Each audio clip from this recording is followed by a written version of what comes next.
Here we have an example on an interconnection between small systems. We have a small system number 1, 2, 3, 4, and we are connecting them in parallel and in cascade. And then we have addition, we have multiplication, and we need to write the total interconnection relation between the input and the output. Okay? So we can simply say that the output y of t equals y4 plus y5, this signal, y4 multiplied by y5, this signal multiplied by this signal, right? y5 simply system number 4 affecting the input. So we can write y4 of t multiplied by y5 of t, and y5 of t is very easy. We can write y5 of t to be the transformation number 4 affecting the input, and multiplied by y4. What is y4? y4 is transformation number 3 affecting y3, right? Affecting y3. Like, what is y3? y3 is the addition of y1 and y2. So y3 is an addition between y1 and y2. y1 is a transformation number 1 of the input, and y2 is a transformation number 2 of the input, system model number 2 of the input. We add them together, then they go through system number 3.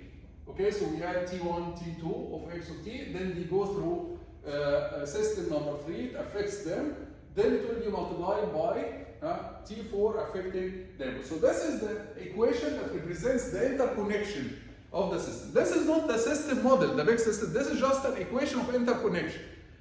Okay? In order to solve this equation or mathematically deal with this equation, you have to know the system models. What is T1, what is T2, what is T3, T4, in order to be able to analyze the system or write the relation between the input and the output and calculate the output from the input. You have to know exactly what is the system model for each of the 4 systems, T1, T2, T3, and T4. So this is just an interconnection relation that expresses the interconnection of your system, but it doesn't tell you what is the system model or anything, or it doesn't tell you how to calculate the output from the input, because if you want to do that, you have to know the exact system models of the subsystems T1, T2, and T3, and T4.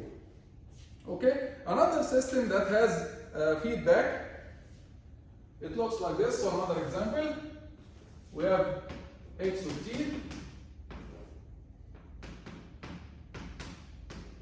and here we subtract a feedback link. Okay, we will call this signal E of t, then it will go through system number 1, then this is what we call the controller usually, and system number 2, this is what we call the plant. I will explain exactly what is the plant and the controller.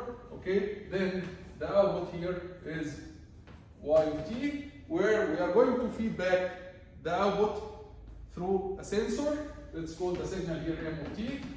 We are going to feed back the output through system number 3, which will be the sensor.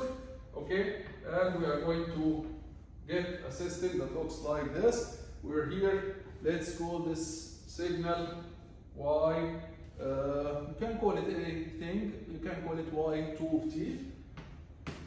So this feedback system represents a practical system that is being used in industry. If you have a plant like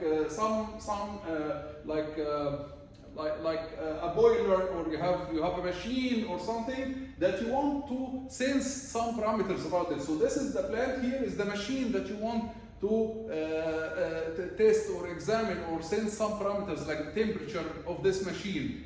Then you measure the temperature through the sensor, you send back your temperature to the control room. The control room will, based on this temperature, for example, it finds that the temperature is very high, it's like 40 degrees and it's supposed to be 30 degrees, then it will send an error signal here to the controller. The controller is going to send the signal to the machine in order to reduce its speed, or to do some procedure to reduce the temperature.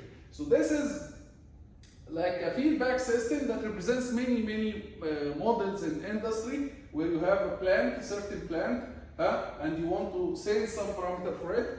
Then you compare this parameter, the actual parameter, to the required parameter. And temperature here is, the actual temperature is 40 and it's supposed to be 30. You compare together, you take the error between the two temperatures, the actual and the required one. You give it to a controller, the controller will give a signal to the plant. Okay, so this is a feedback signal system. We can write the interconnection equation for this system as following. We can say that the signal E of t here, the signal E of t, it's x of t minus the out minus y2 of t. So it's x of t minus y2 of t. And y2 of t, it is the effect of system number 3 on the output, right? So this is the error signal. Then the output itself, it is the effect of system number 2 on M, and the M is the effect of system number 1 on E. So we can say that the output is the effect of system number 2 on M, and the M itself is the effect of system number 1 on what? System number 1 on E, and the E is x of t minus t3 y of t. So the output here, the output is dependent on the input and the output. So the output appears in both sides here. This is a property of the feedback system, is that the output will depend on the input and the output at the same time, and it appears in both sides of the equation. And this is just, again, the interconnection equation. This is not the system model or anything. This is just an equation that represents the interconnection that we have here. In order to get the system model, the whole system model, you have to have an exact model for T1, an exact system model for T2 and T3 in order to write the whole system model. So you have to have exactly mathematical models for T1, T2, T3 in order to write the whole system model. But this equation represents only the interconnection equation. Okay? So this is just an equation that represents the interconnection that we see in front of our eyes here.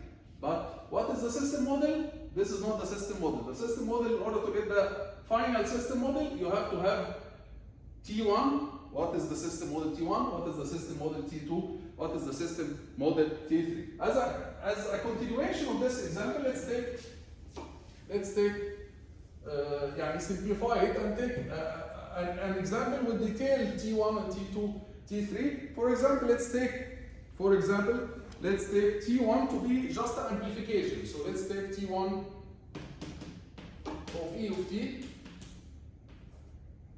which is how we call M of t. Let's take it as to be an amplification, just a constant multiplied by E of t.